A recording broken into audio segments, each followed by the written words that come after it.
عندي طفلين دايما بيتخانقوا مع بعض، نائر ونقير، دايما ماسكين في بعض. ايه بقى السبب كده، وازاي اعرف اسيطر عليهم عشان يبطلوا تصرف؟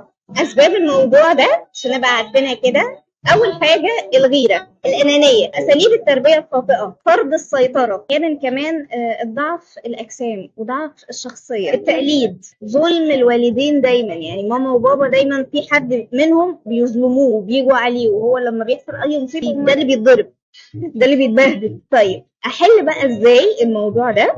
اول حاجه لازم يكون عندي مساواه في عطاء الحب والعاطفه واشباعهم كلهم من الناحيه دي، كلهم بياخدوا العاطفه متساويه، كلهم بياخدوا حب متساوي. تاني حاجه اعرف ابني وافهمه، ما قارنهوش بحد. ثالث حاجه ما اكونش قاسيه في التعامل واتجنب المعامله بالضرب والعنف والاهانات اللفظيه والحاجات دي كلها، علشان هما ما يطلعوش ده على بعض، هما هيكتسبوا